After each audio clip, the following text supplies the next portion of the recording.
See if it works.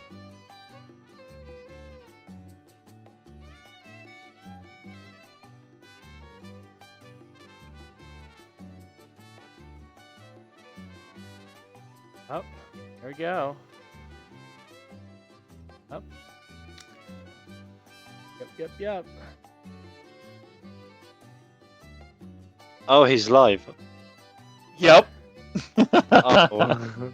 Long time. Been a long time. Oh.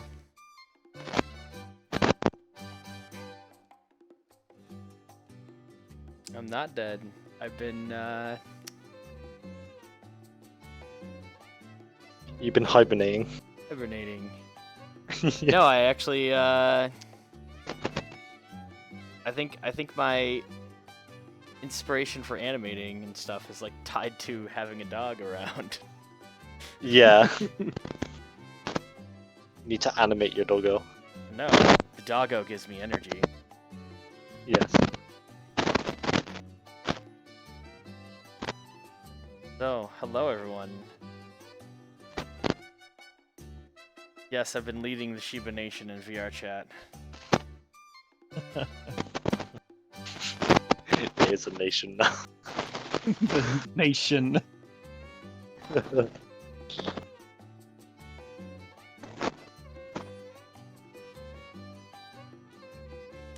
I gotta crap through this as fast as I can, so I'm just like reading it. Not gonna be my best work. But, yeah.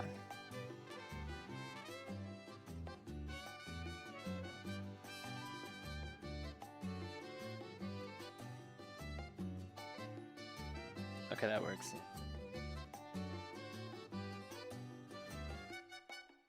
No, I didn't get a Shiba. I got a rescue. I named her Daisy Doo. She is something, possibly Beagle mix. I don't know, but she's a lot more to handle than Sandy Poop. I'll tell you that.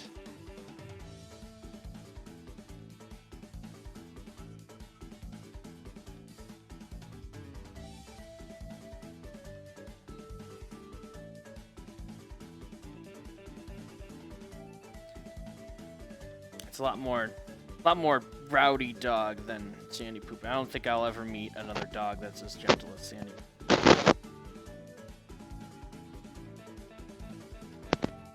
Yeah, Beagles are good.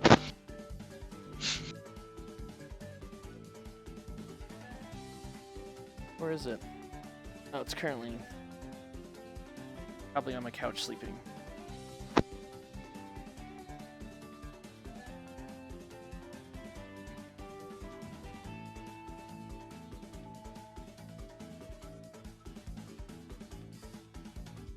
Is the music loud?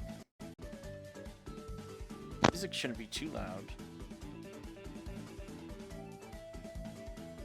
Check my levels. If I turn me up. Oh.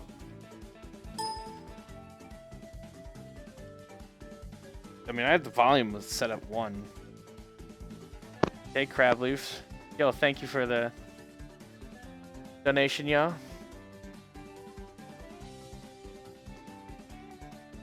Oh boy, it's tripping me out.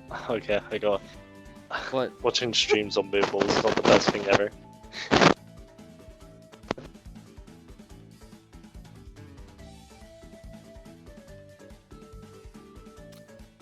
Yeah, I haven't streamed in a long time. Yeah. I haven't streamed for like months.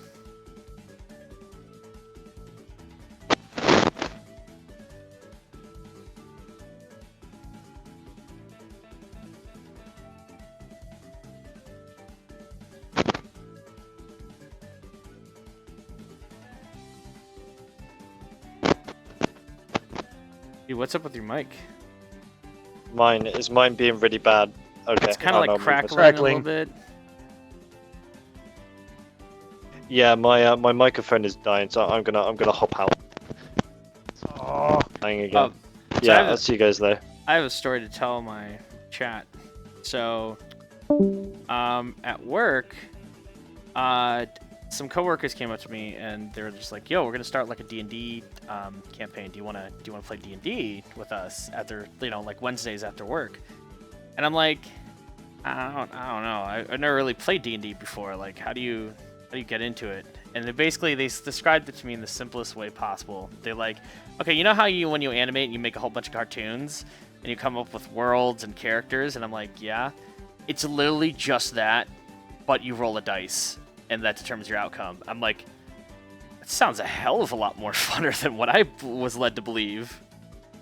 So they're like, okay, we're gonna help you make a character, because I didn't know anything about the mechanics, and I was like, okay, I'm gonna wing it and get my feet wet and just understand what's how to play this game, because I don't even know the mechanics of it. So I'm just gonna go in like blind. And I was like, okay, well, this is gonna be my first character I've ever created. Like, what do I do? And they're like, well, I think you would be really good as a bard, because bards are kind of like a jack of all trades kind of thing, and they require a lot of creativity. And I'm like, okay, this sounds awesome. All right, so do you have any? They're like, what race do you want? Do you want to be orc or anything? Like human? I'm like, yo, are there like animal people? That'd be kind of cool. And they're like, yeah, there's tabaxi. They're cat people. And I'm like, cat people? Hells yeah. And so I made a character. I looked up how to name the tabaxis, like what they do, and they always have like a clan name and then where they're from. So I made a character called Garf of the Fields. And he was a 3-foot-tall, tabby-colored tabaxi. And he adheres to the religion of John Arbuckle.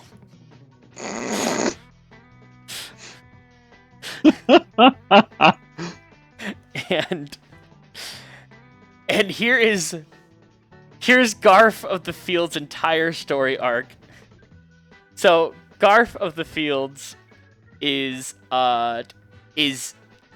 when they were like, they were like, okay, we need to roll for your character stats. And I was like, okay, what does that mean? They're just like, here, just roll the die. And I rolled for strength and dexterity, and they kind of snickered a bit. I'm like, what? I was like, dude, that's such a bad roll. So Garf's dexterity modifier was a -3. No, -2. I don't know. His initiative was -3, and his armor class was 6. So he's a fat fucking cat. So he's a fat fucking cat, and but his charisma modifier was a +9. So, and I could basically make anybody do anything. And we were playing the Curse of Strahd. So at any time, I learned very quickly, anytime during battle, Garf the Fields would have to run, because a one hit would take him down. So that was literally his battle strategy. Oh, there's a battle going on? I'm just gonna book it. Yo, guys, I'm gonna go get help, and I'm gonna book it. So we go to the windmill, and we defeat this, like, we basically, the entire party breaks the campaign, because I learned how to, it was like, oh, the bard kind of, like, is a support class, so we inspire people. And here's the way the campaign kind of worked. We were supposed to, the book states that we're supposed to be defeated by the hags, like to force the party to run away. And if so happens that 2 hags go down, the third one books it, because that's not supposed to happen. That breaks the campaign. And so we're gonna the party's strolling up to the windmill, basically the bone mill, as it's called in the book. By the way, there's D&D Strahd spoilers ahead. So Garf, during the night, orders a merchant, just say, hey, just give me all of your entire stock of wine. And I cast suggestion. I roll a nat 20. So now we have a cart of wine.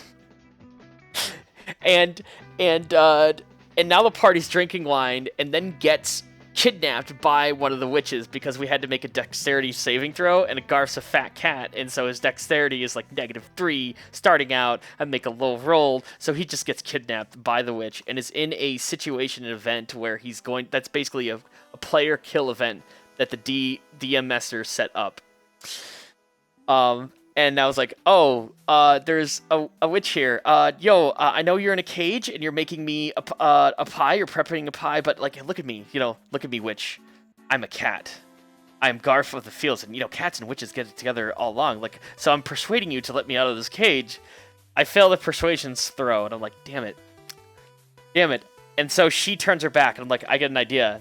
I'm gonna cast Unseen Servant, and the Unseen Servant is gonna go take the key stealthily from the woman and give it to me so I can unlock it, then cause a distraction in the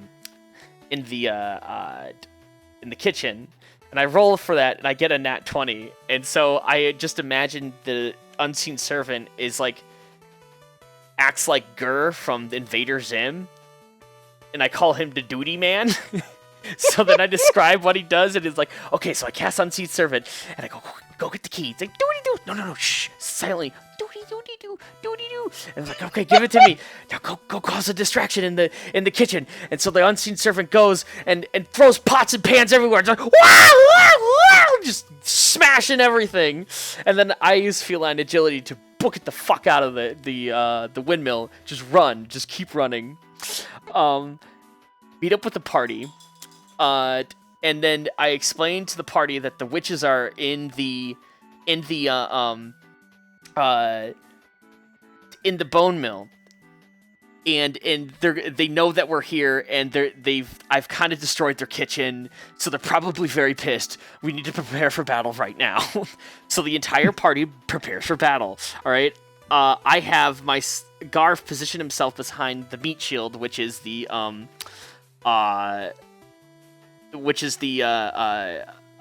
barbarian. And so the entire party is strolling up to the windmill. Paladin casts detect aura something, so we can see where all entities are within the windmill, and we see that there's good children in the attic, and there's an entity that's on the second floor, and there's an entity on the main floor, and the entity on the main floor, the Battle Witch, disappears and then reappears behind Garf and this other character that was in the party.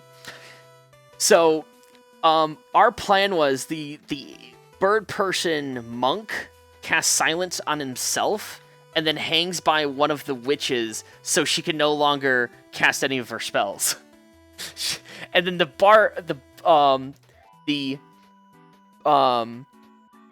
barbarian goes into barbaric rage and just starts wailing on the witch. And because of the monk has a high reaction rate, he's just dodging the witch's attacks, just remaining by her.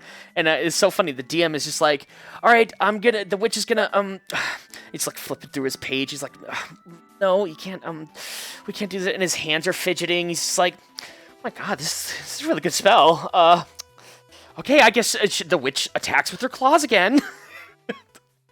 And to the barbarian, who is in a rage, so he gets all in something else on him, so she was rolling at a disadvantage. Meanwhile, the witch that had us on put a spell on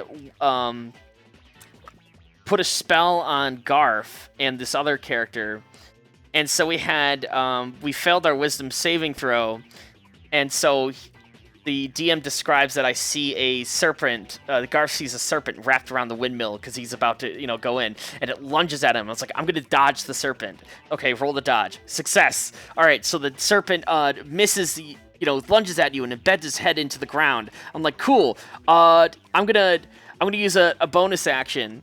I'm going to use a bonus action on my turn, and I'm going to use feline agility to run up the back of the serpent. And the DM allowed it, even though it was like a vision, like it was a visual thing, I guess, because he just kind of oversight that. So I run up on the... Garf runs up the back of the snake that missed him and embedded his head into the ground onto the top of the windmill. And my plan was for Garf to find a hole in the roof, to crawl down into the attic of the roof, then convince the children that he is a cute, fluffy kitty and they should be meat shields for him no matter what.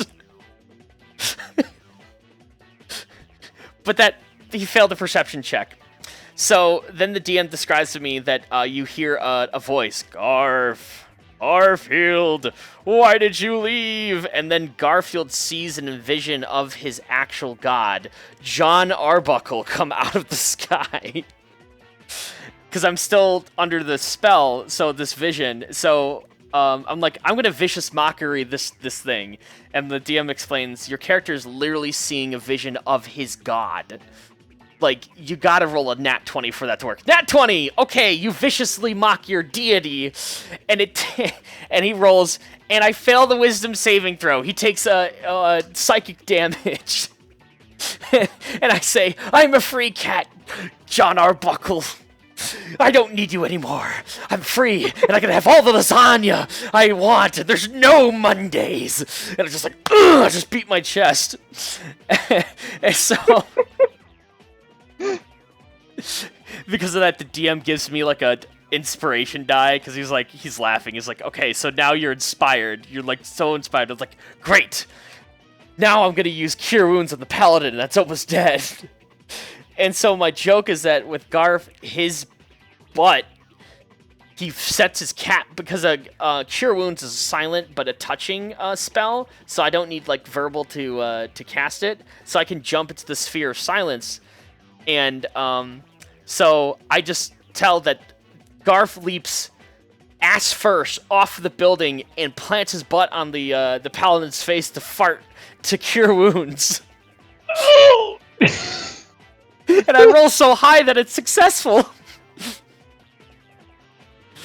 And then Garf gets blasted by one witch spell, and then he's out for the count.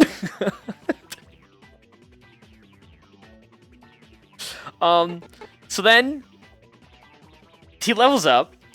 The party kind of splits because we realized that we weren't really supposed to kill the witches, the hags. We weren't supposed to, like, you know, we weren't supposed to win that battle, because what happened is that the avian guy, the monk avian guy, grappled the witch and still on silent, flew upwards 200 feet, then dropped her. And then took out a 10-pound rock that he had in his inventory and dropped it on her head.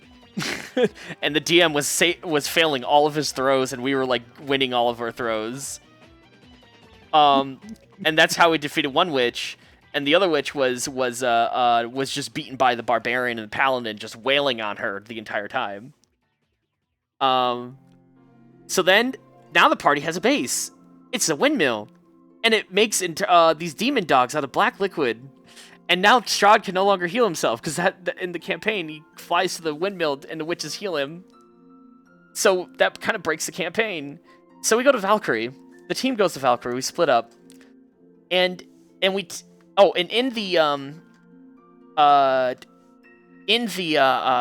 windmill, the DM rolls for what our characters find within the windmill. And so the DM's rolling from a table. And he gets to me, okay, Garf, you find, rolls it. Ah, god damn it. I'm like, what? What do you find? You find the Filler of Love. It is a love potion that will make anybody who drinks it be infatuated within the next creature that they see. And I'm like, cool! I'm gonna have Garf bang Irene!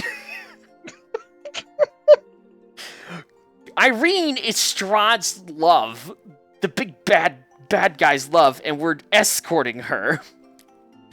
So so the party split. The monk character goes with the other party, and so we have a new cleric that joins the party. It's like an angel lady cleric that's a holy warrior thing, and so she joins the party. And so I get this potion of love. Garf gets the potion of love. Garf convinces the children to give him things and that he's just quote-unquote borrowing, and he's going to give them back. He promises, and then never does.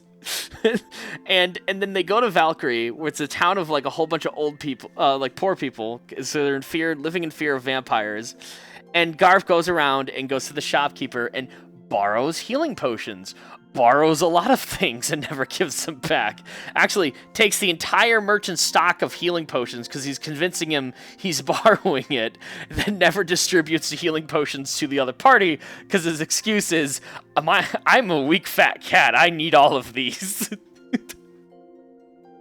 and then goes to the church, and while the church is going on, he slips the love potion in Irene's drink and then has a night with courtship with her.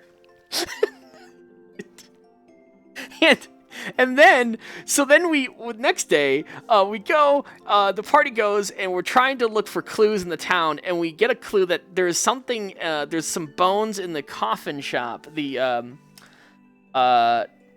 there's, we need to acquire or something like that. And so the party goes to the coffin shop, and up in the upper part of the coffin shop, there, the cleric finds vampire spawns, and because of the cleric, their character, they have to defeat evil when they see it, immediately engages all of the vampires, and we're just like, no, we can't defeat these. So I have the barbarian grab the cleric, and we book it out of the coffin shop. Garf slams the door shut, uses cast heat metal to weld it shut, and now the vampires are trapped inside. We're like, good, the vampires are trapped inside this building. And the cleric goes, no, thy evil is in there. I cast holy flame on building. No, that will let the vampires out. So holy flame blasts through the door, lights the building on fire, and now the vampires are out ravaging the town and the village folk. And we're just like, no, we can't, we need to go. And then the DM explains, there's a dark, ominous cloud on the horizon, lightning, and you sense evil approaching on the town. I'm like, and the coffin man starts moaning as a voice from his own is emanating, that not of his own, emanating from his mouth.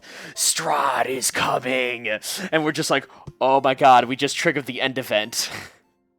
So the characters just triggered the end event on this town immediately. So we're like, so we book it to the church, pull up in the church, and then Garf goes, I'm gonna go get help. So, yeah, there's a lot of strong people in the inn. I'm gonna go get help and do that. So Garf books it to the inn, and figures out, and then the vampire is gonna lunge at him. And so I'm like, okay, so, the vampire, the DM says the vampire lunges at Garf, and I'm like, okay, but I'm gonna dodge it, right? And the DM rolls and goes, I got a nat 20, like, this vampire is gonna get to you. And I'm like, DM, if I roll a nat 20, that nullifies yours. And so I'm like, come on. And I'm like, yes, nat 20! So the DM goes, okay, so you successfully dodged the vampire, and the vampire actually had so much force coming to you, he breaks through the door and enters the inn, and immediately upon entering, he vaporizes. And so I'm like, I book it inside the inn. And then later, I realize that I'm like, oh, wait a minute. The vampire disintegrated because he entered without being invited.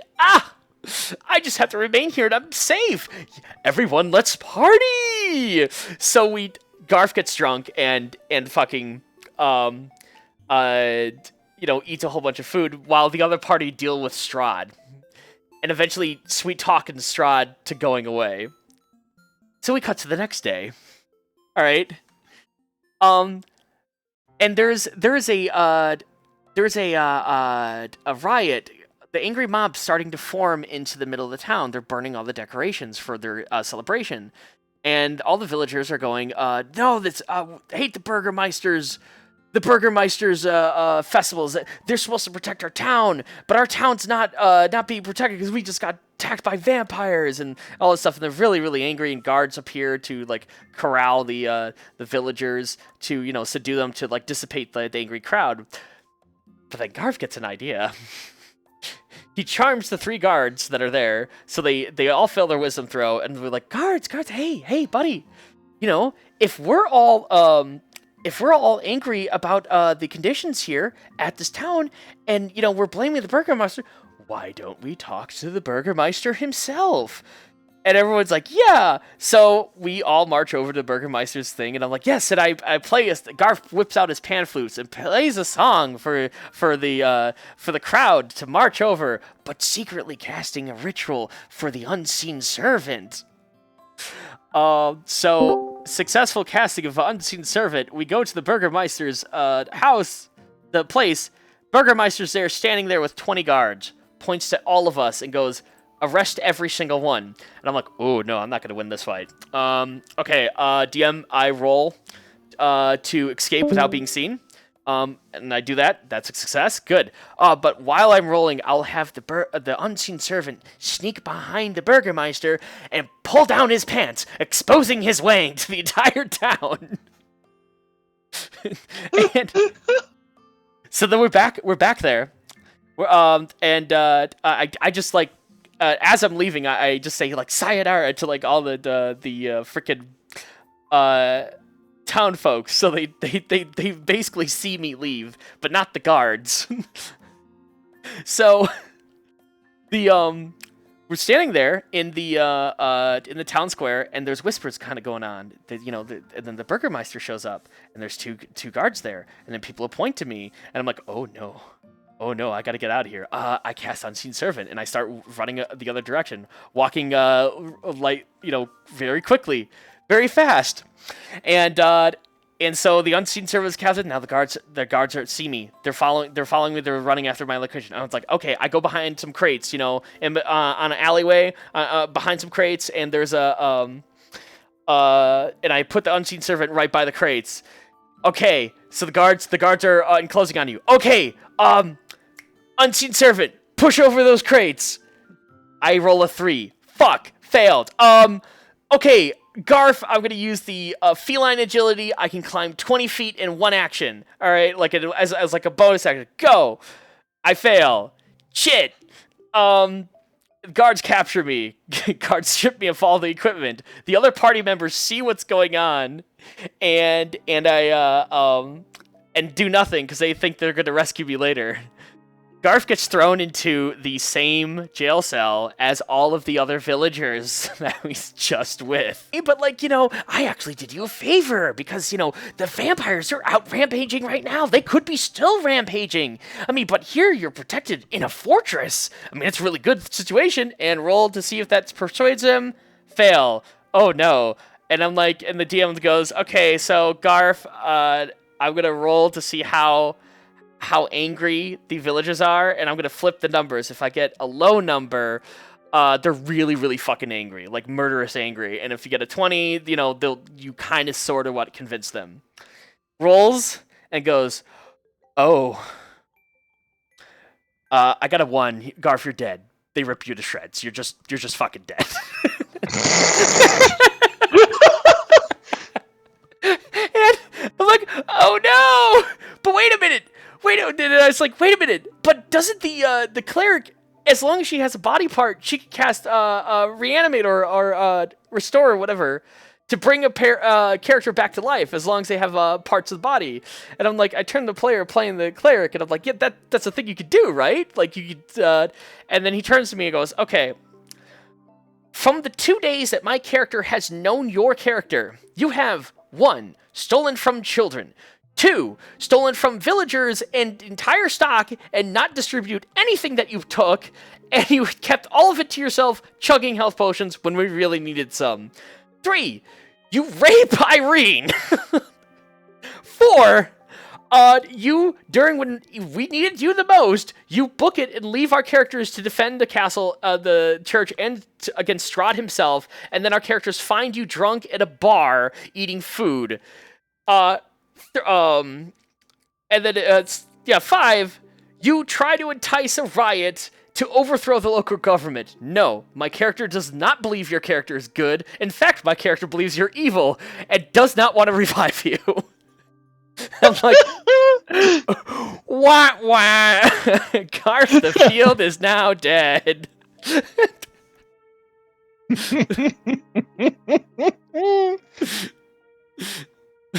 That is the entire story of Garth the Fields.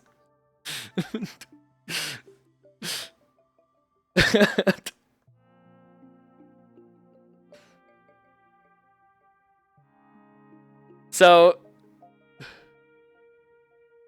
oh hey, oh nice, nice. I'll give that a watch. Yeah. So now, I have to make a new character, and I'm like, well, I still want to play the Tabaxi Cat people because they're kind of fun. Because it was fun playing with Garth. Because I told everyone Garth convinces people to make him do things because he just looks up on them with his cute cat eyes and rubs his, fur and goes meow meow, and they're like, oh, you're so cute. Okay, I'll give you the entire stock of my health potions.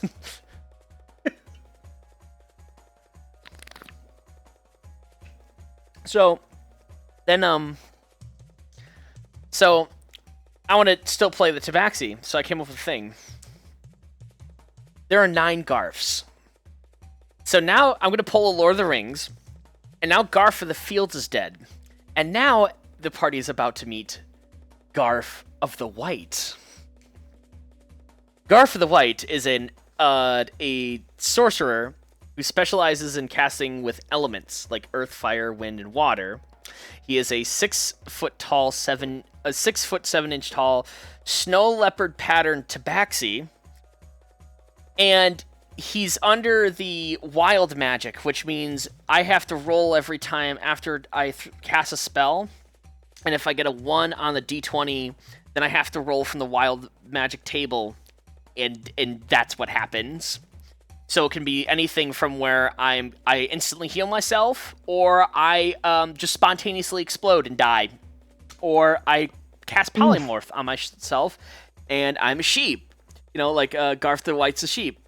So in that being said, since he really has no control of what he does, I gave him a personality like, whoa, dude, bruh, hey, bruh. So Garth the Fields, I had a quirk on the Tabaxi. He has no concept of money, where Garth the White is going to have no concept of names. So he calls everyone bruh.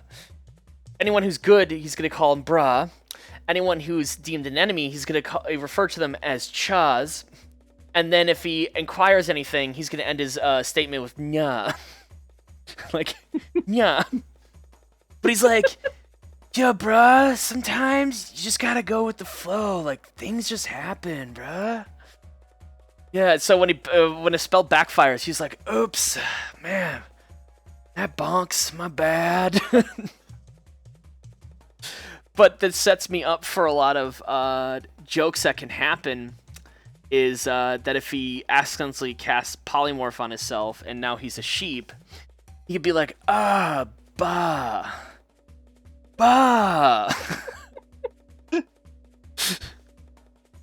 Or if he accidentally casts levitate on himself through the chart, he could be like, whoa, dude, I'm like really high right now.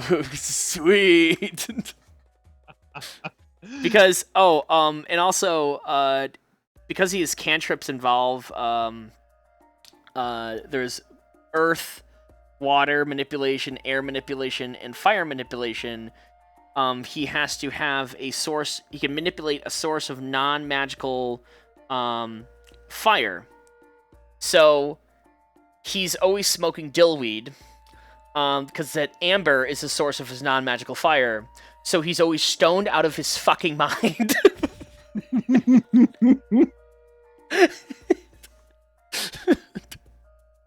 So, yeah. That's gonna be Garth the White.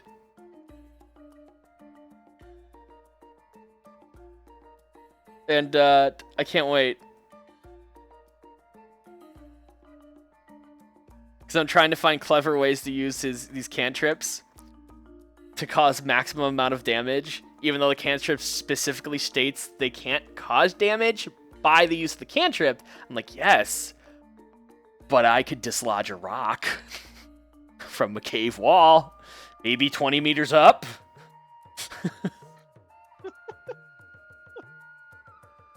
Oh wait, the maximum height is 30 feet. So, 30 feet up, at least 30 feet up, dislodge a rock. And then I have another spell, which is like a clay hand can come out of the ground and grab an enemy and hold them there. So if I have an enemy come out of the ground, the clay hand grab the character, grab it and hold them there, and I'm just like, and then I just dislodge a rock or something, and it just fall damage right on top of it.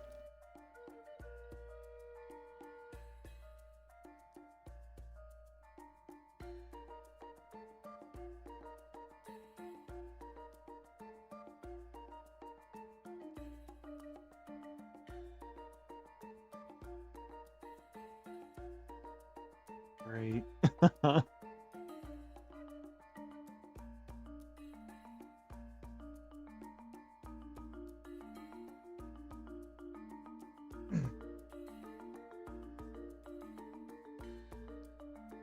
Yeah, but the wild magic table is going to be fun and scary. So a lot of I instead of buffing his stats, I decided to go with feats on his level 4, and he has the feat of lucky. So there's going to be a lot, and with tides of chaos, I can also re-roll another roll, and then with the sorcery magic, and sorcery points, I can re-roll my damage rolls. So this character, the way I'm gonna play him, is just like, no, I don't really like that roll, that outcome. I'm gonna re-roll. I'm gonna choose the better number. Actually, DM, could you re-roll? You gotta choose the worst number.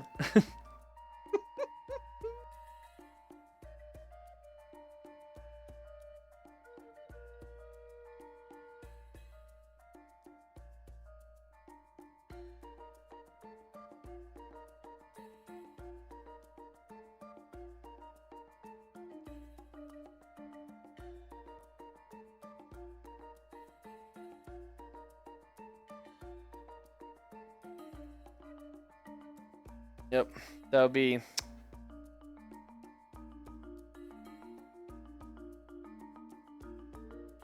Oh, nice. Got the Hunan, Kansas. You did a review video about. I named it Barnaby. Cool.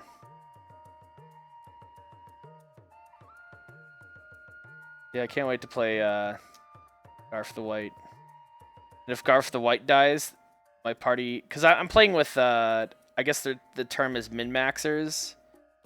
They kind of like try to get through the campaign as efficiently as possible, like maximizing the stats on their characters. And I'm just like, nah, I just like to have fun, y'all. And they're like, Garth the White is gonna die, and I'm like, if Garth the White dies, you'll meet an even more annoying character, Garth the Fab. And I'm like, and they're like, how many Garths are there? And I'm like, there's 9 in total, baby. And they're like, I get it, because they're cat people. And I'm like, meow meow. Cats have 9 lives. There are 9 Garths. Garth the Fab is a paladin. Black fur, like Black Panther, and he's fabulous. I am Garth the Fab. Hello.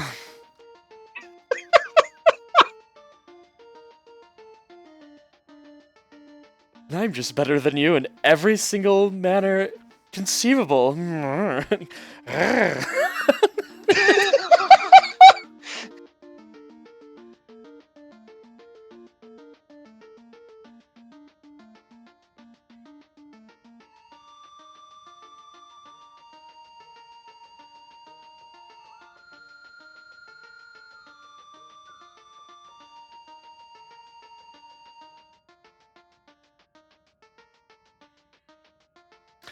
Here, I want to. So that's which old Nickelodeon shows you like to get revived in the future?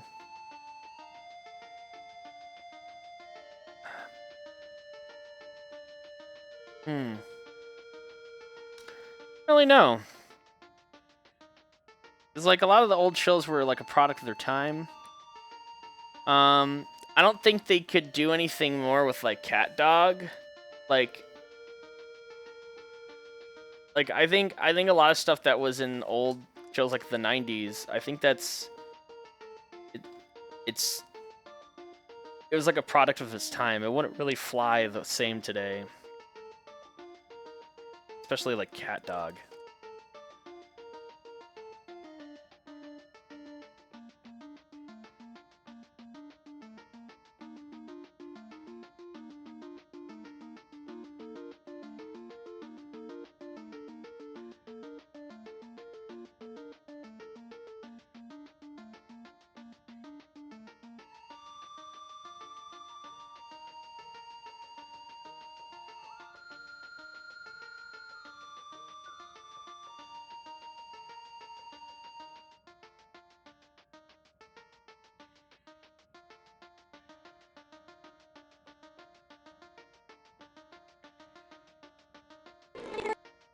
Again. Street. Again. Street. That's a really fast head turn, but you know what? I just gotta get this done. Again. Street. Again.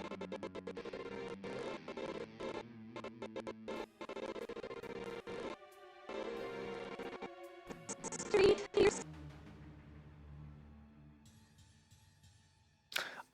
Garth the Fab is gonna sound. I'm gonna make him sound more like Snagglepuss from the old Hanna-Barbera series. Hello, and almost kind of like a mixture of Snagglepuss and Charlie in the Box from that Rudolph the Red-Nosed Reindeer stop-motion animation.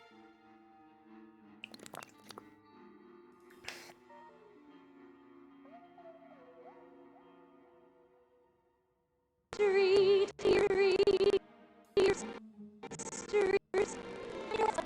What's that word again?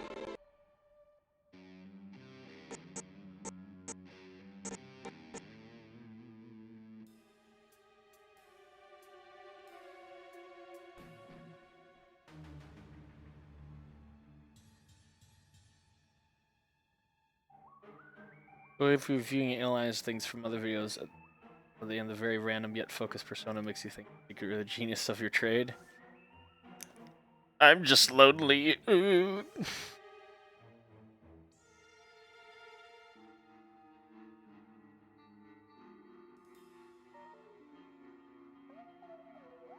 No. I work professionally, not on this stuff, but I work professionally in more of the tech industry.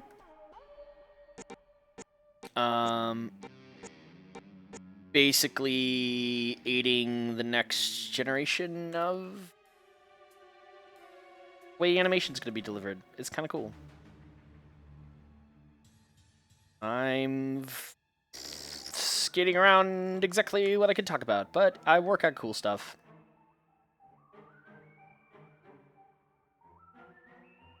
But it gets really technical, because I have to know the ins and outs of a lot of the way it actually works, like the graphics and stuff.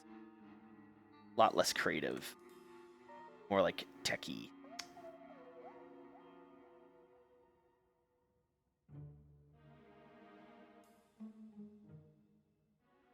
No, I don't want to pet my dog. She's finally calmed down and sleeping. That's a good thing. Yes. The child is asleep. Let's just let it sleep. Let it sleep. Yes. Let my dog sleep. Gee.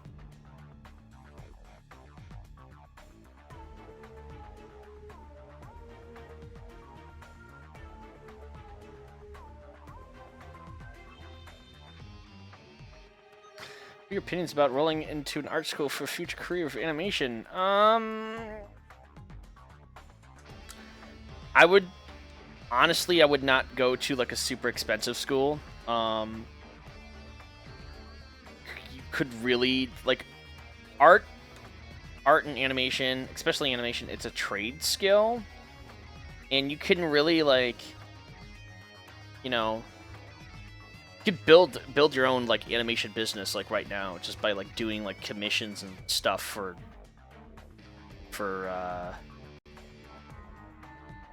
like people, you know, like Twitch streamers, like branding packages and stuff like that. Have that under your belt before you decide on going on an art college, because that's literally just like what, you know, the industry's like, especially if you go into freelance.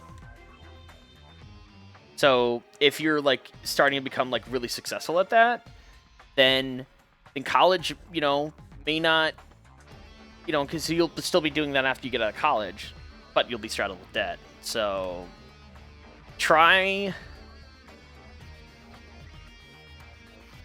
I'm just like saying, just don't straddle yourself with like hundreds of thousands of dollars of debt. It's not something you want to do.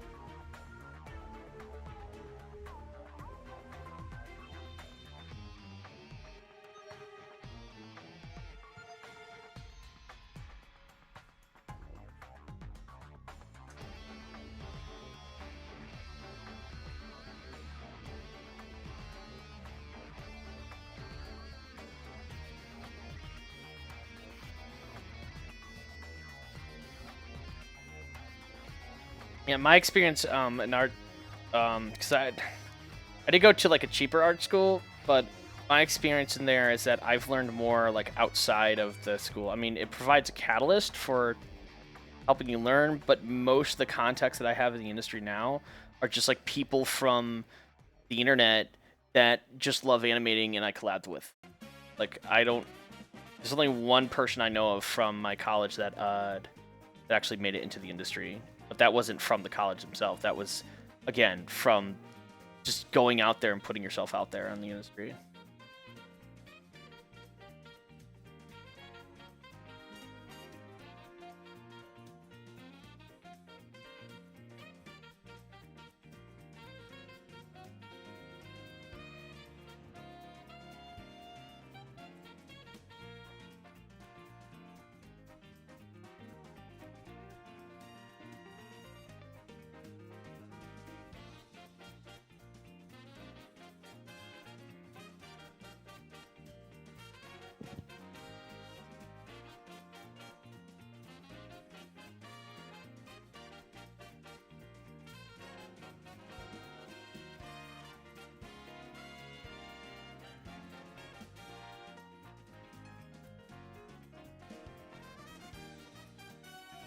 Yeah, because animation's a trade skill. And so I don't care how many certifications and pieces of paper that you're gonna have that says that you're an animator. I'll find out quickly if you're an animator or not on your first day. Can you do the job or not? Actually, well, it's a lie.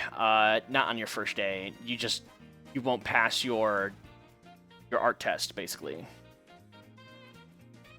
Like, your portfolio looks good. Okay, now we're going to test if you can actually do what you say you can do. And basically, we just a lot of studios, they'll shoot you an art test.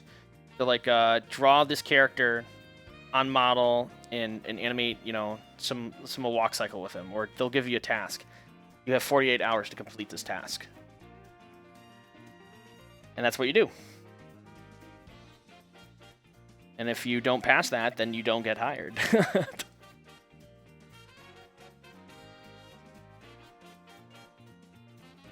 Sometimes you can sometimes they can pay for your time, but most of the time they don't pay you for your time.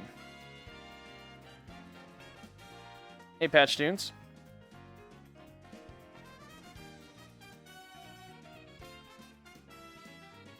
Penguin Potential. Yo, what up? How you been, man? How's your, you still animating, dude?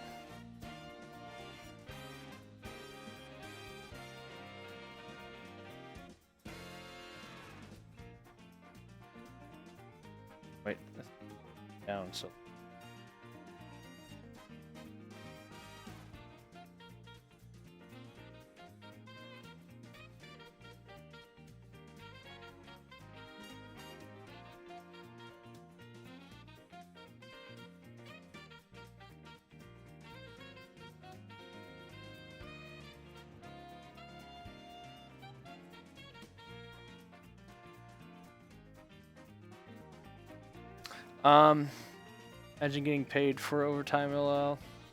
Well, I mean, the studio doesn't have to pay you for an art test because technically you're not an employee at that moment when you do the art test. You haven't filled out a W-2 form, so they technically don't have to pay you.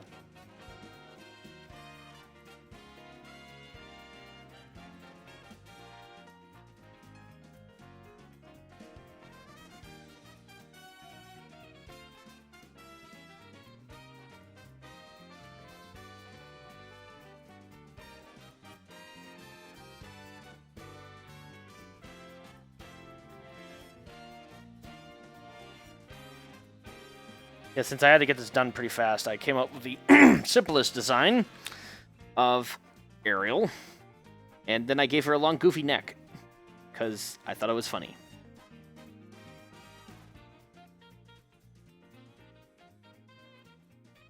Okay, there you go.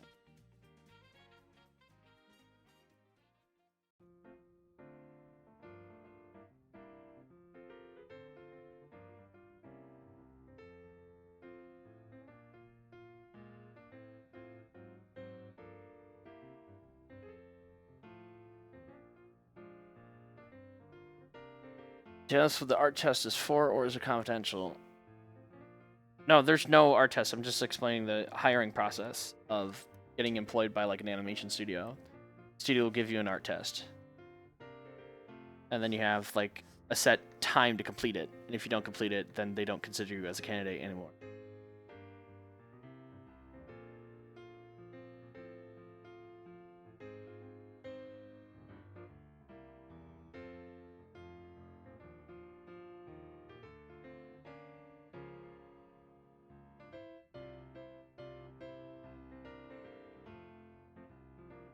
What do I think of the Sonic movie? I really don't think anything of any movie at this point.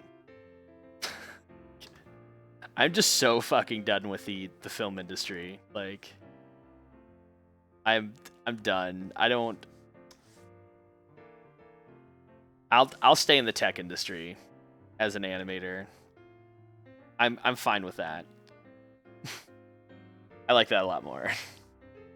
As far as the film industry goes, yo, that's you all the way over there on the other coast. You guys can have fun with that.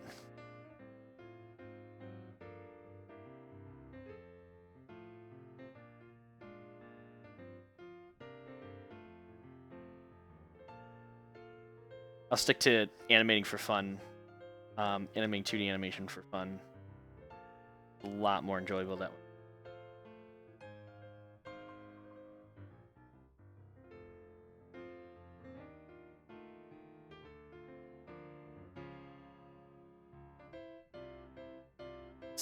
You know, I can just kind of, I don't have to like rack my brain to make sure that if it's good or not. Have more fun with it. Yeah. And I can do it when I want to. Well, I mean, not this one. I kind of gotta get having fun now. Till I could have fun with it.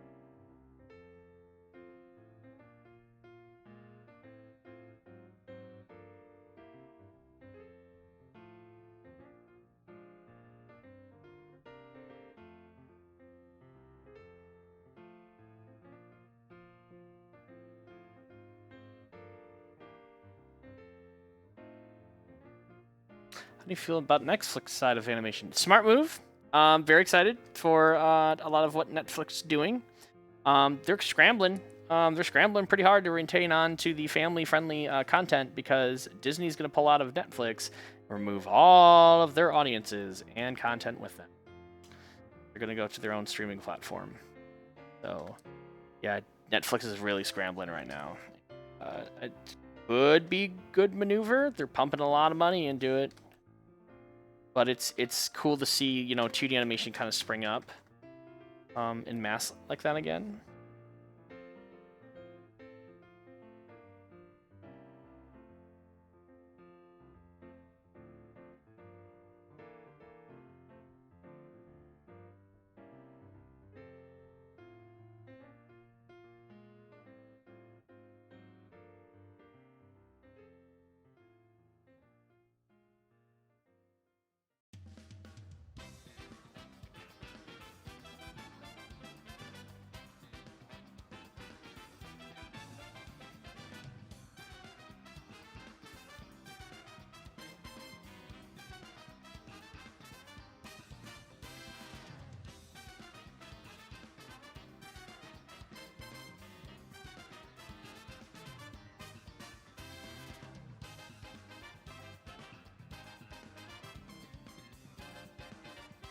Yeah, Daisy Doo is really cute. She can be quite a handful on walks. I gotta curb that behavior a little bit.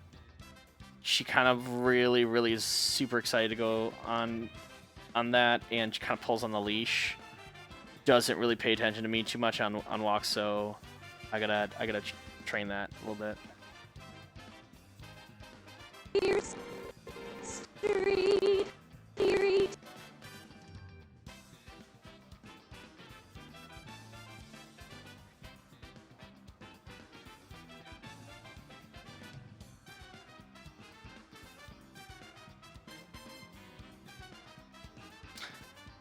They say that she's probably 6.5 years old. She acts young.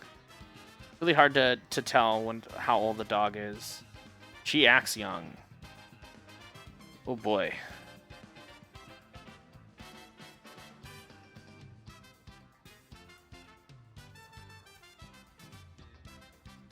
Yeah, I gotta get this part done. I kind of procrastinated. Street. Here's street. I can whip up a little bit more. The weak ass tail flick. Go up here.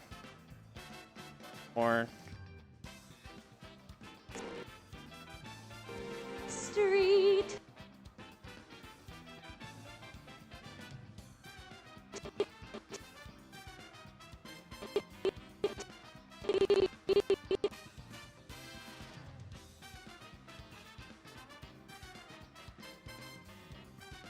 Here's what's the Oh boy. strolling along down a what's that word again? Street.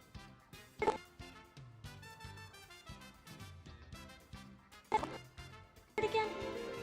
Street. Again. Street.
Yeah, if you've never seen an animation stream before, when I scrub the timeline, it's gonna play the audio. It kind of does that.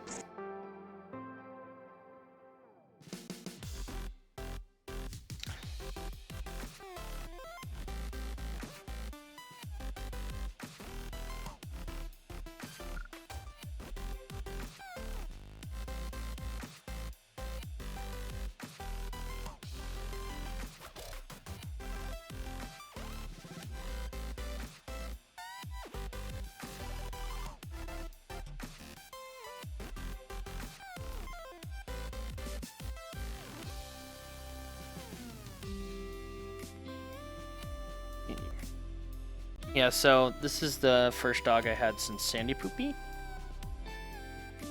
And Sandy Poopy spoiled me as a dog owner because she was very, very easy to... She was chill with anything, very mellow dog. This is not the Sandy Poopy dog. If I was looking for more of a mellow dog, she has her rowdy streak. Which is kind of fun because we got into serious rompus last night. Playing Keep Away Toy. That was fun. I haven't done that in a while with a dog.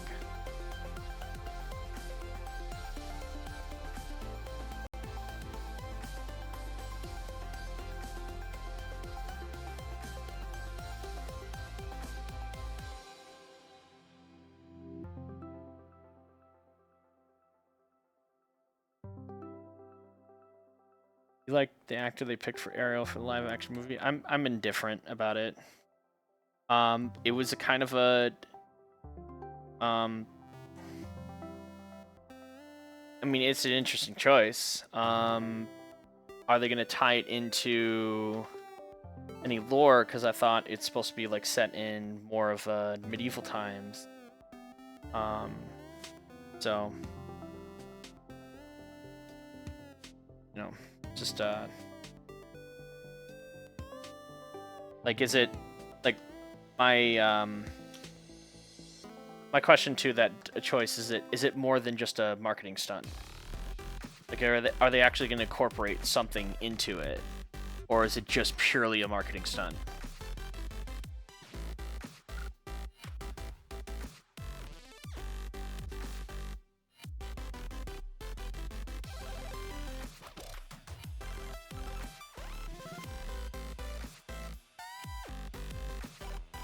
Because from my understanding, Little Mermaid's supposed to be set back in 1600s, 16 or 1500s.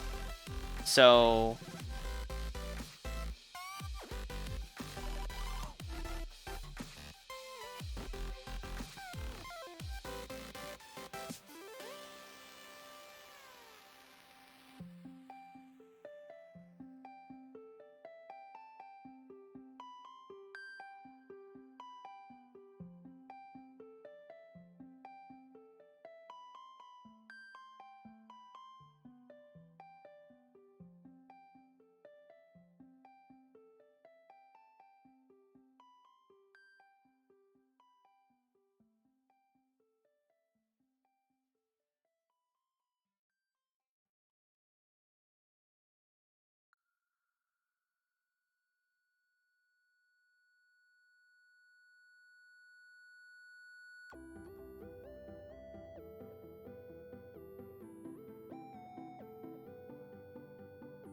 actually, Babe was more sophisticated than the current Lion King Babe.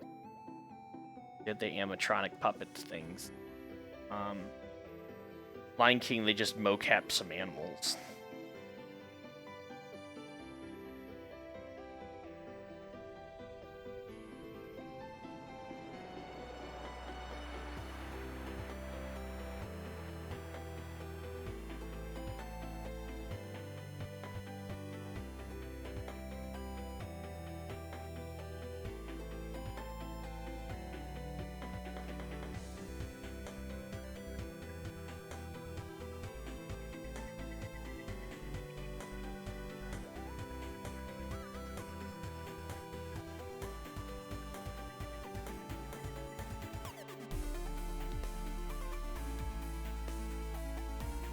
So, wait, Jamie Bond?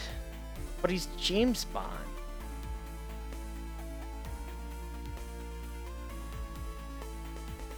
What?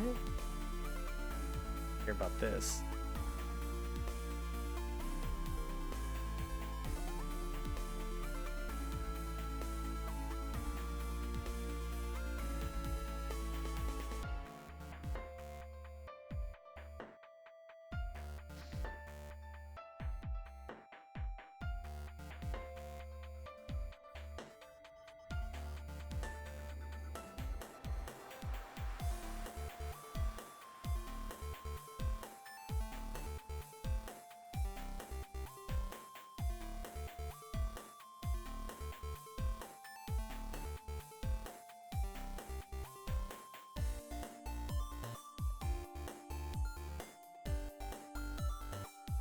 Dino Wolf, I'm gonna give you a little hint.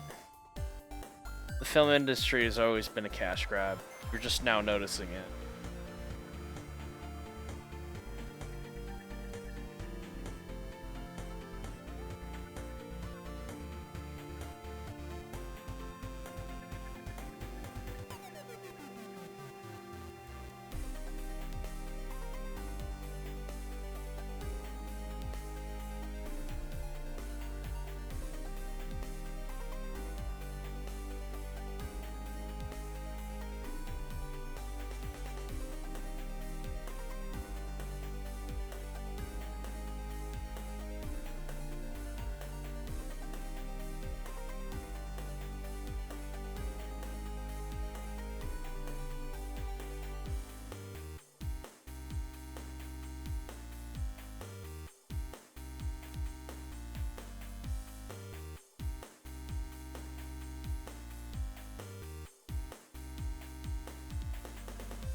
streams, how have you been? Been doing pretty good. Been exploring a lot of stuff in VR. That's been kind of cool.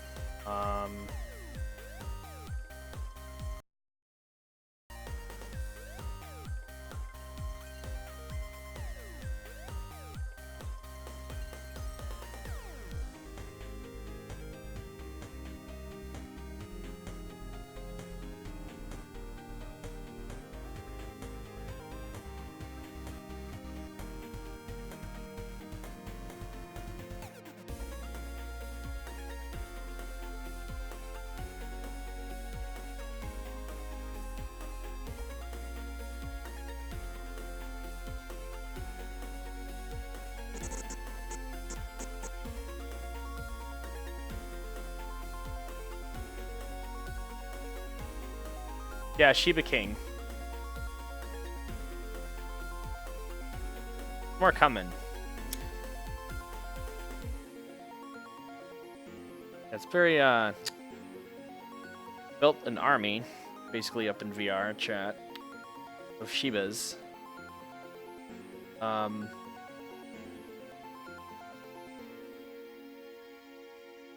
Yeah.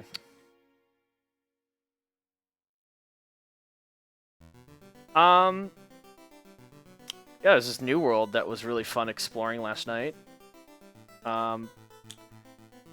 It looked really similar to No Man's Sky. It looked really cool, and the lighting was really good. We found this campfire under here. We're just like, you know, messing around with the campfire, then messing around. Like these things, these orbs in the background, kind of explode and shrink.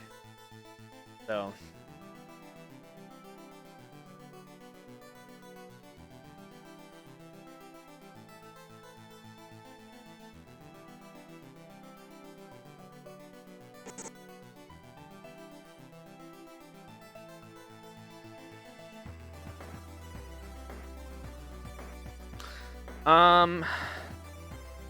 I don't know. I always go world hopping for like everything. Like I found a roller coaster world, so we're hanging out, and then it was just a short one. But yeah, we go on the roller coaster, and the dynamic bones and the joints are like hilarious to make the tongues fly out everywhere. It was funny looking. What else happened? Oh yeah, playing baseball, bowling. Peeking around. Oh, so that guy's in desktop, so he can't move, but this guy can move full body. Go-kart racing, hell yeah. Go-kart racing's always fun. Yeah.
Oh shit, that reminds me. I need to update the Patreon link.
There you go.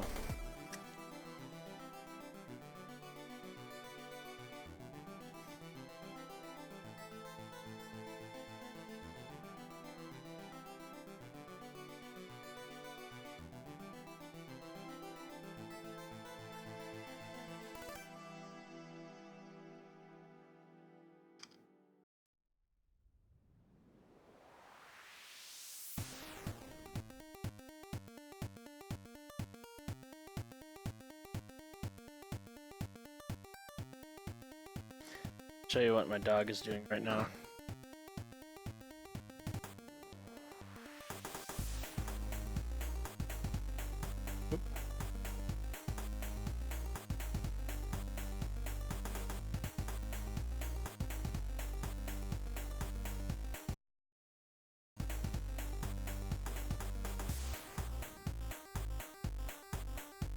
Yeah, that's what my dog is doing.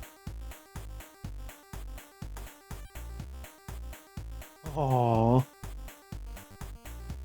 Doggo wants to go outside, it looks like. He always wants to go outside.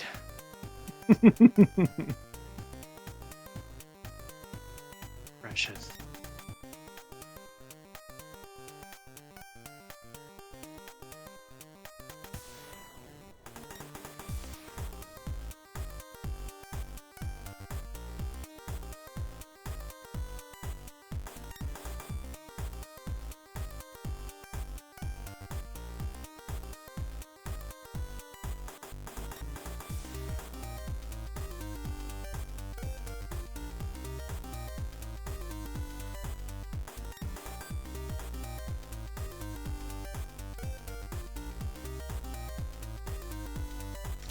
I also forgot that I can no longer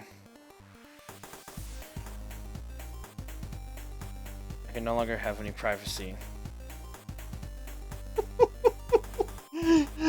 She's like, I'm gonna watch you because you watch me. Yeah, no longer have any privacy. Thanks, dog.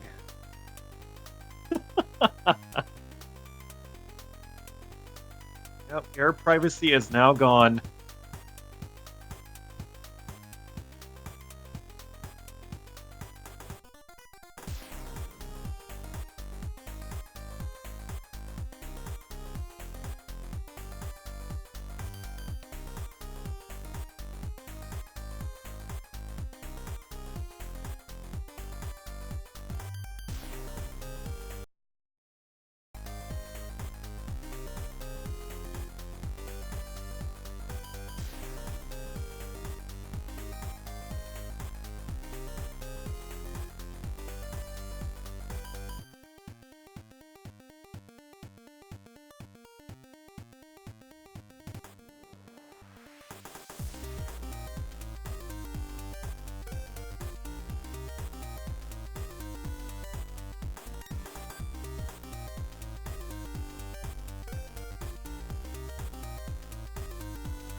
Shaky, shaky, shaky.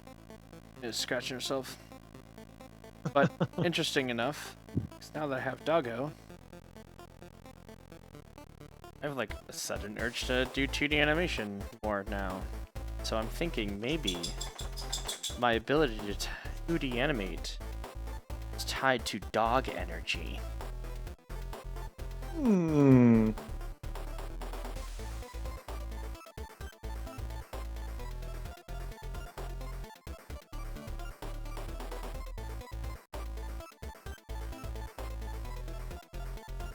So because you're not alone and you feel comfortable. Maybe.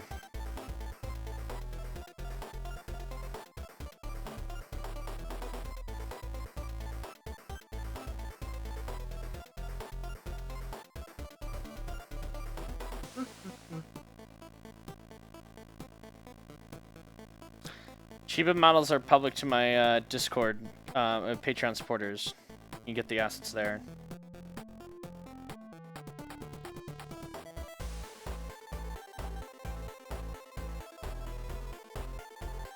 I've really washed my hands of responsibility and the Shibas now. It was just too much pressure to maintain that community. And especially when there was like even perceived elitism. Not by anybody particularly in the group. Just, you know, other people being like, oh, they have a PD model. They're gonna be an asshole. And so then, you know, they expect that other person to act like an asshole. And then it's like self-fulfilling prophecy. There was a lot of that going on. I was just like, no, I don't want that reflecting back on me anymore. It's gonna release.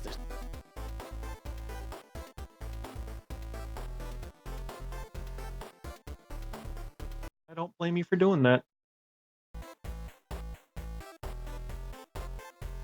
I was pressured to maintain the community of people that use the avatars. I was uploading each one into everyone's account because I didn't want someone to do something with the Shiba that I didn't agree with, like putting boobs and diapers on it. You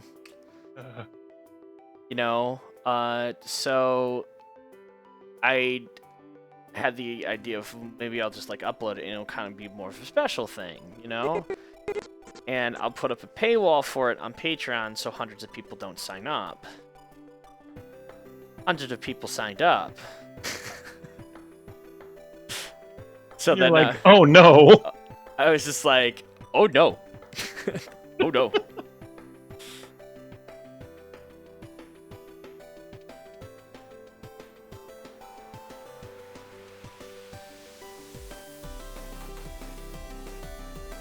And my Patreon Discord was originally just for me, so I could easier communicate with my people who supported me on Patreon, because Patreon's messaging system is just hot shit garbage.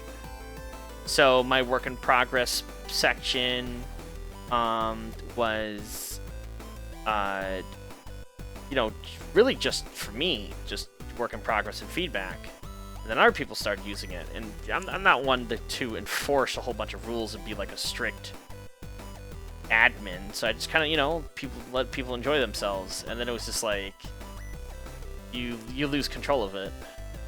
And you know, when you have like a community and there's something that you do for fun, it's really fun to see it grow. Like watching your community grow is really fun. But there becomes a certain point where you end up, it grows too big too fast, and you end up losing control. And now you're not only in control, you're not in control anymore. You're not in control of how other people perceive what you've done, and it starts turning around and controlling you. And that's very scary. That's very stressful.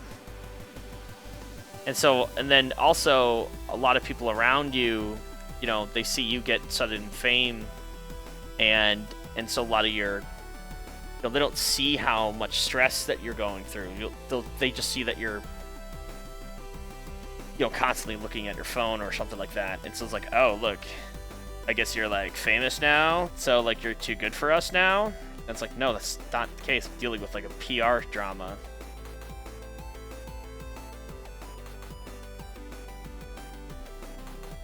So that is to deal with. It's a lot to deal with, and then you only other people know who've been through that kind of know that. And so, for me, I had an out. My financial situation is not staked on that community, so I could just nuke the entire thing, walk away, and literally just go MIA, and I'd still be financially fine. But someone who's like a streamer, or someone who's, you know, who staked their financial stability on that thing that's now controlling them, that's it's not a good situation to be in. It does wonders on your psyche. Good.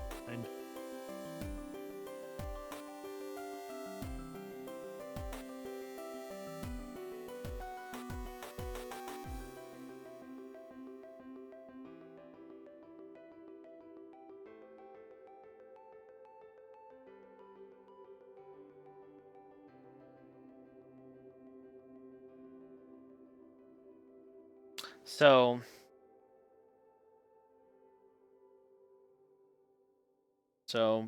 I had to maintain a little bit of control.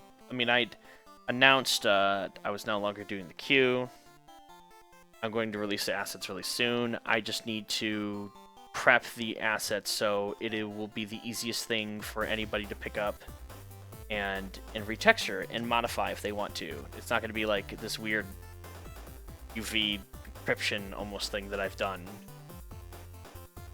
I had to get rid of all like the purpose mistakes that I put in the model. So if even if the model was ripped, it would still break on you. I had to get rid of all of that.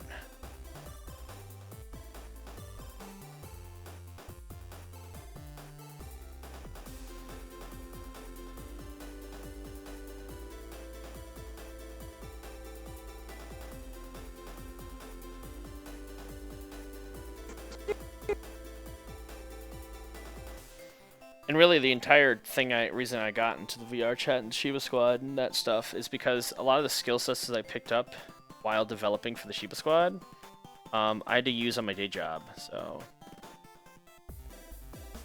in that terms, it's a success.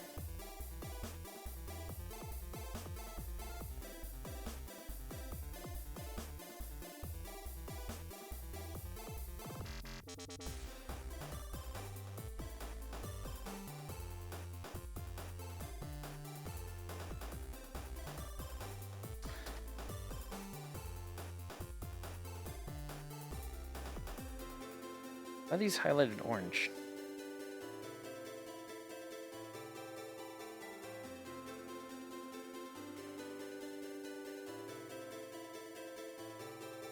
I work as an animation director in the tech field. I help the engineers to make next generation graphics delivery pipeline systems by animating whatever the fuck I want. It's kind of sweet.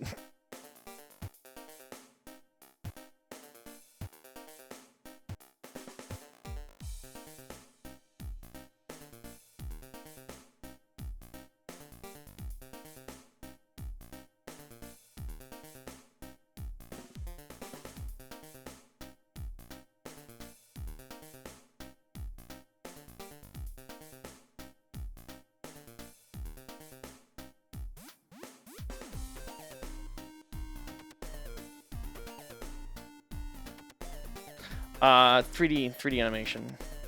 It's mostly game assets.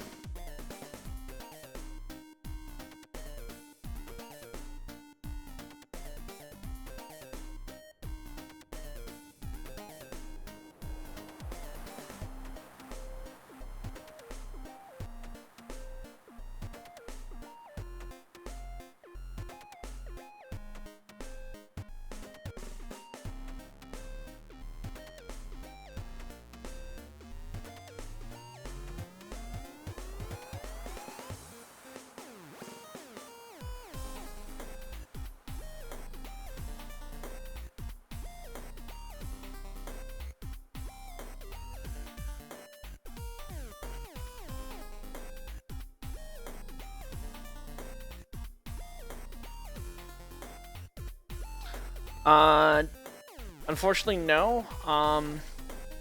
There's really no. It's never really public facing, and that was something that kind of tripped me up for a while. But it's like back end kind of stuff that we're doing.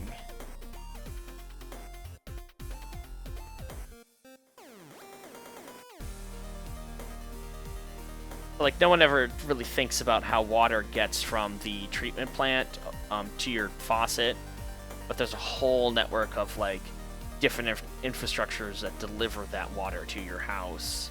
And I'm one cog in a giant machine of people trying to help like figure out better delivery systems. So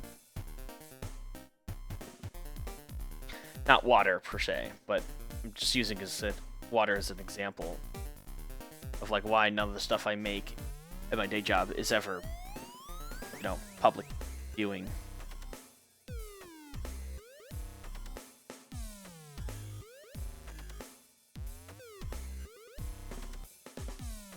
I can't really get into specifics. So I have to keep it vague.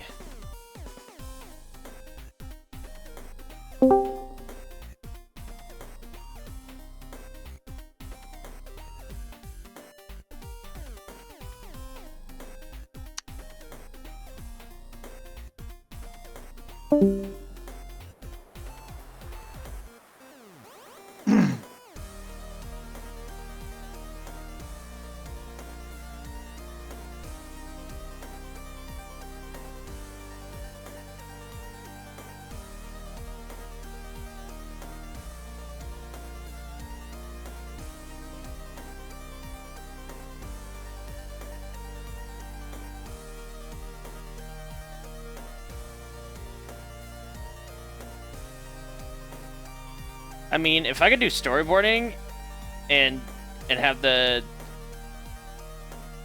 you know, the paycheck that I have now, that'd be great.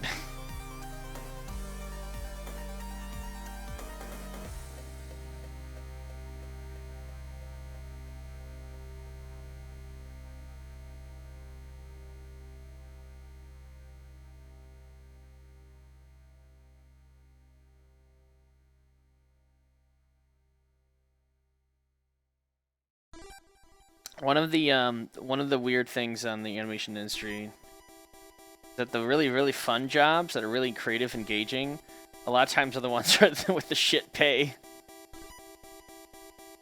So it's like, do I either starve for like while I work on my job, or I mean, that's unless you get into like the really good studios.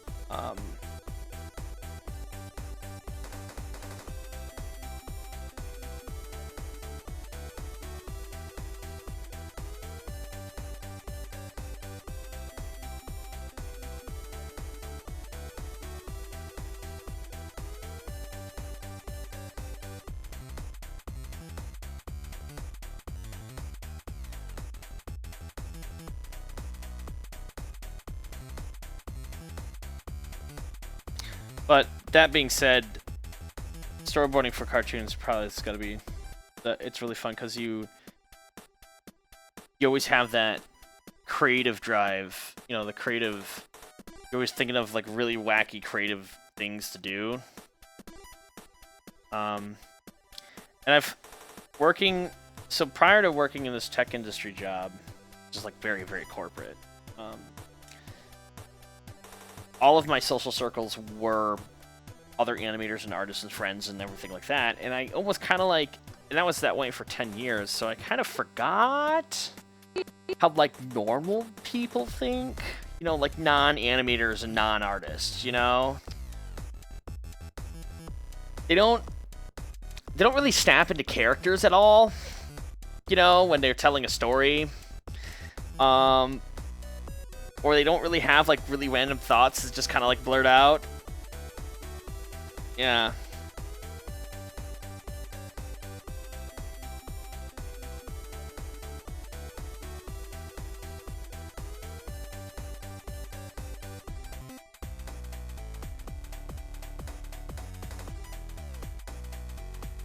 Previous jobs I worked.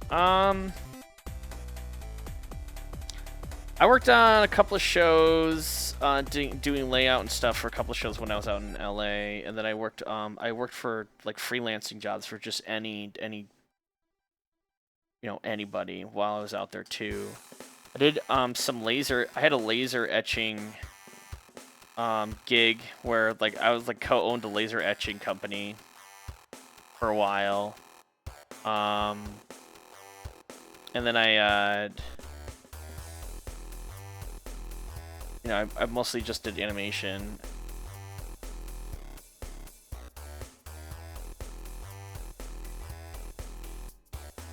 And I was, you know, working VR and stuff.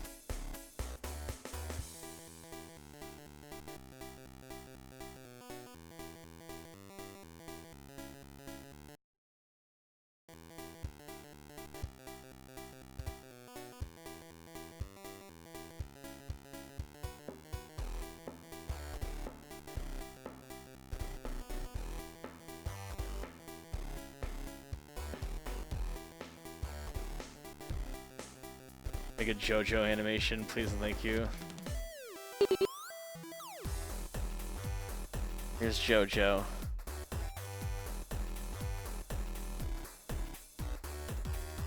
Here's JoJo's stand.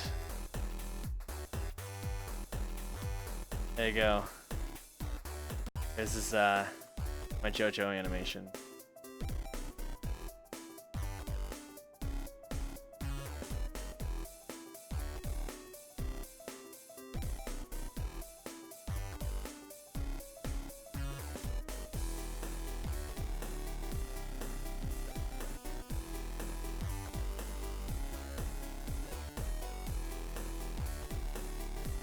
Hello. How you doing?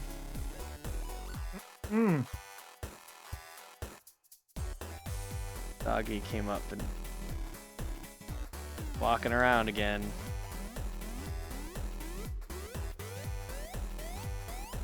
Better watch out, dog. I'll take you. Take you outside and I'll run you. I'll run you. I'll run you my entire... Run you every day. You'd be exhausted. I'll exhaust you, dog. Don't even test me.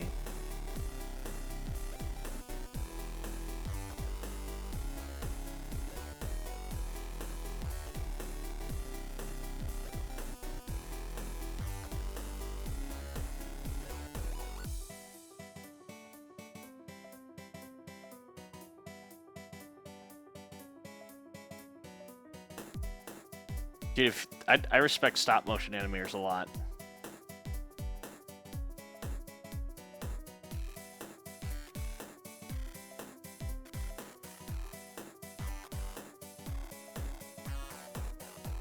My favorite JoJo person? I personally like Mojo Jojo. He's a crazy monkey.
draw my JoJo persona. Her name is Joanne. Stay-at-home mom. Let's put a cigarette here. She's got her curlers in. You don't got time for fucking bullshit. She's got like fucking.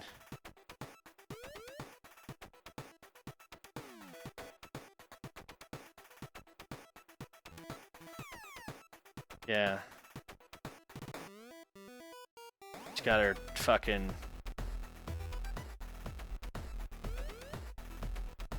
Got her bottle ready.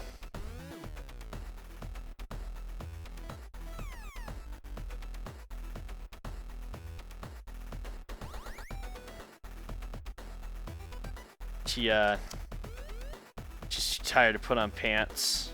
It's okay. Her apron's covering her, so you know. She's just too tired for pants right now. She just can't deal with it. And oh wait, we gotta have her her loafers. Oh yeah. There's your JoJo Sona.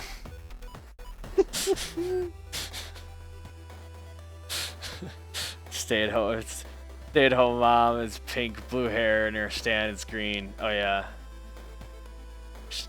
Her stain is green. There, she's got a green stain. You know, probably from like baby vomit or something.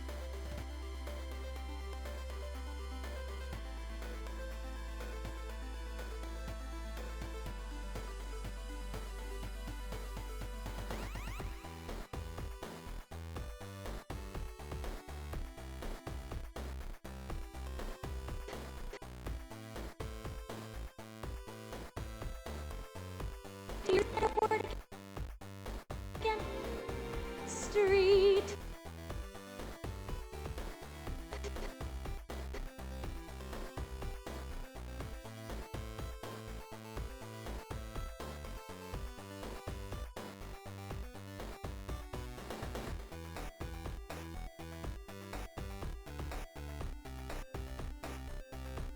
Do you say that separated word again? Street. Street. Do you say that word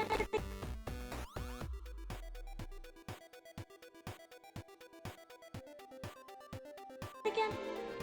Street. Oh, I forgot her clamshells.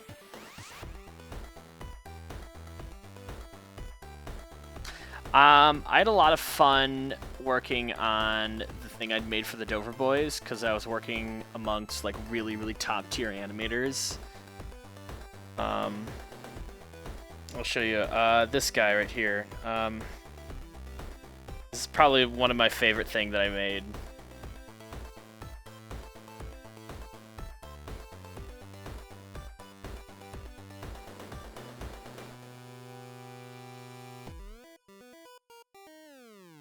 Because I had a lot of fun during that time making it. I was working on some really like top tier animators. I got into a project I really wanted to get into, and I was also just getting converted to full time on my day job.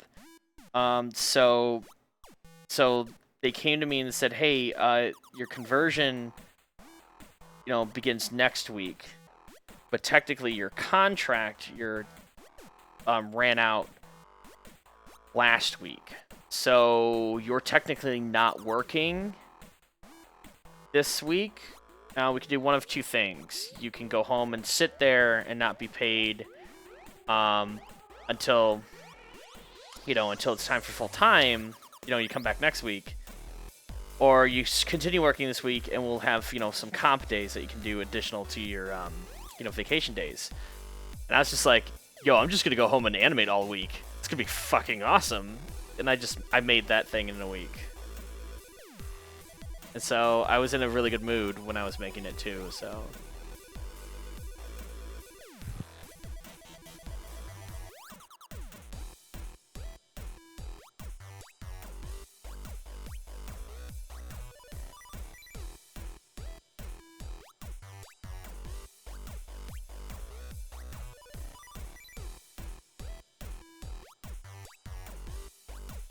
I'm not putting a lot of detail into her because I really don't have a lot of time.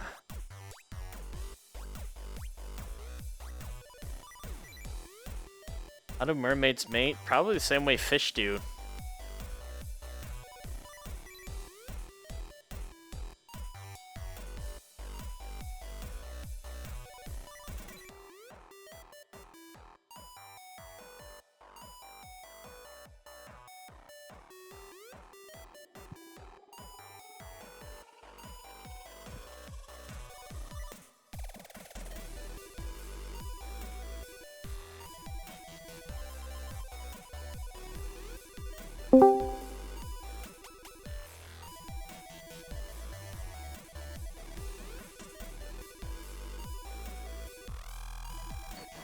Well, now, what are you cool cats doing?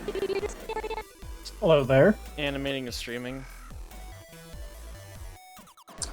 Oh shit! No, wait, I only have my phone with me, so I can't really see it. Probably. No, go on my YouTube channel. Oh shit!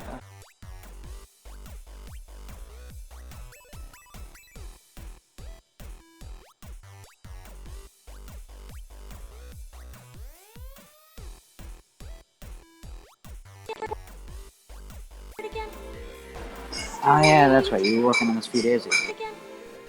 Street. Yeah, I kind of have to crap through it as fast as I can.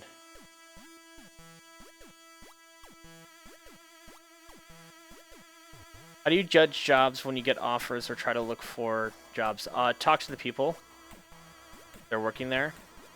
And ask them, you know, what is your biggest hindrance on your job right now? And if they keep saying that person, that's, you know, if everyone's infighting, normally a sign of a bad job. If they have a high turnover rate, normally another sign of a bad job.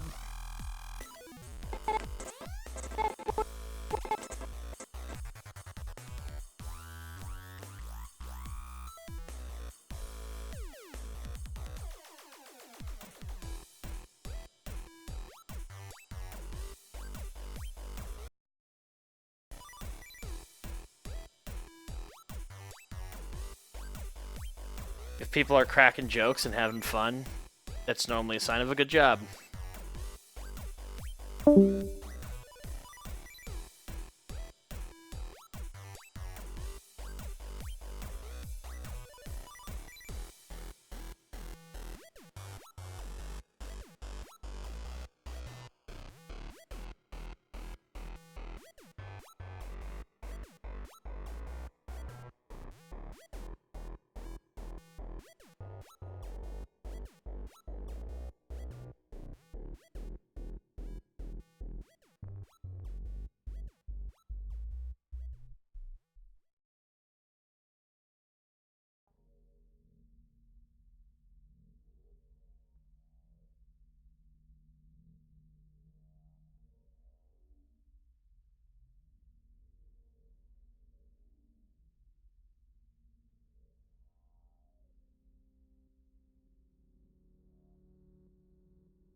Your Lego stop motion, I don't have any knowledge on that, dude. You'd have to ask an actual stop motion animator.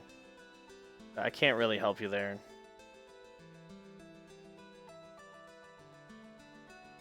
I could tell you that the principles of animation are the same, but I would actually ask a stop motion animator.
Yeah, I made a stop motion animation. I will not consider myself a stop motion animator, though.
To me, stop motion is more of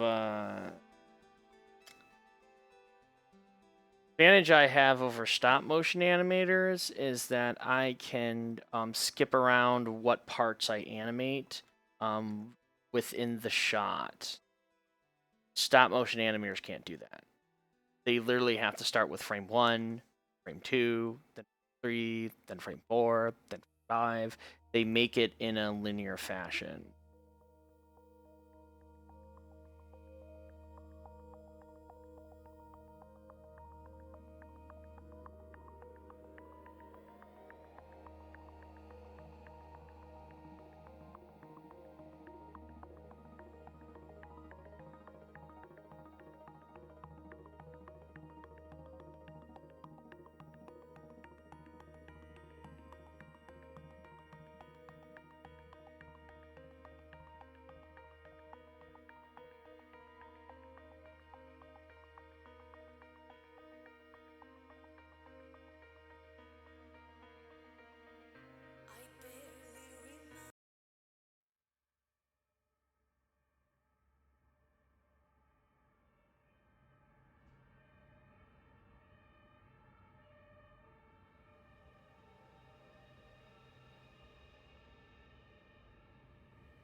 Yeah, and if you want stop motion to look really good, it also requires like craftsmanship. Builder. You have to have a lot of model making skills if you want to do something, beyond Legos.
Yeah, what up?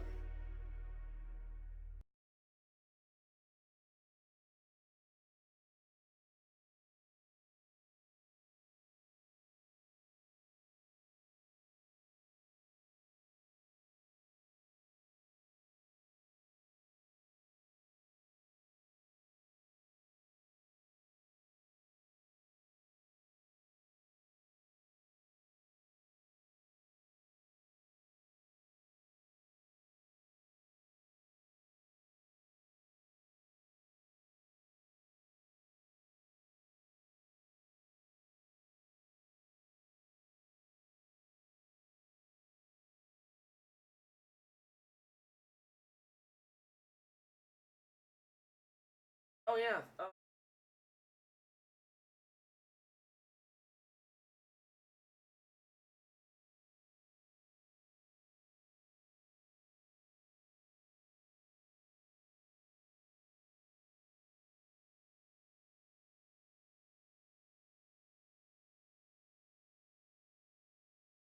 Dogs.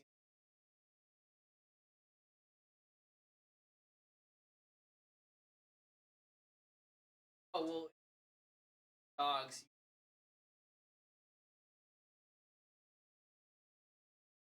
Find dog and like personal reference.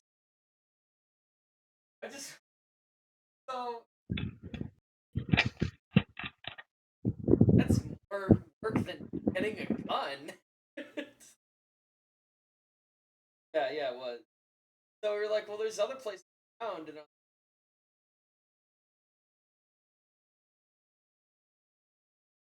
called them up, and I'm like, hi, what's your adoption process?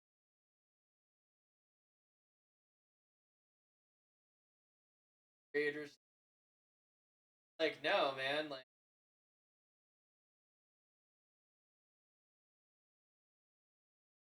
I'm first.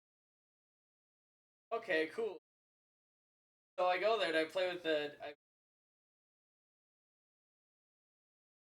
ask counter is like, oh what? Am I pass? Am I like a dog person? Yeah, you're a dog person. Not.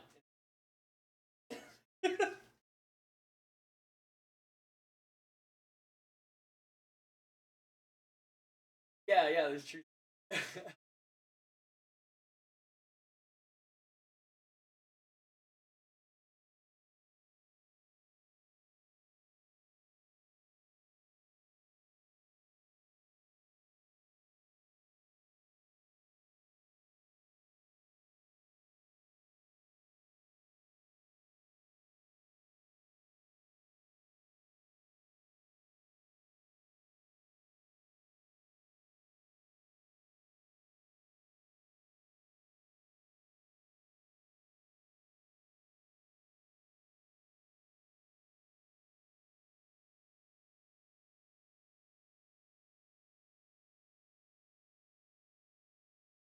Well, that's a sign.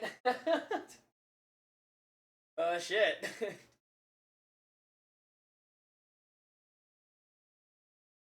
Yeah.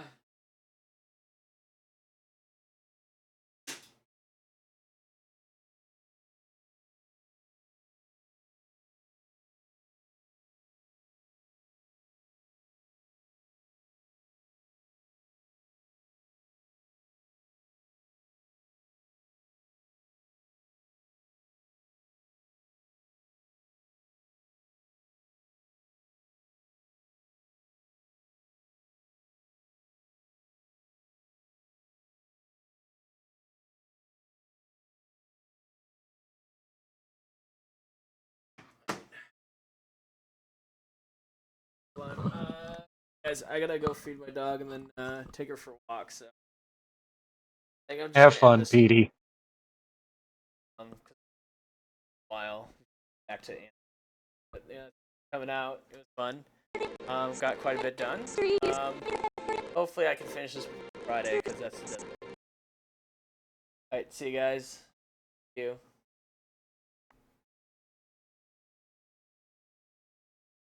See ya, Petey.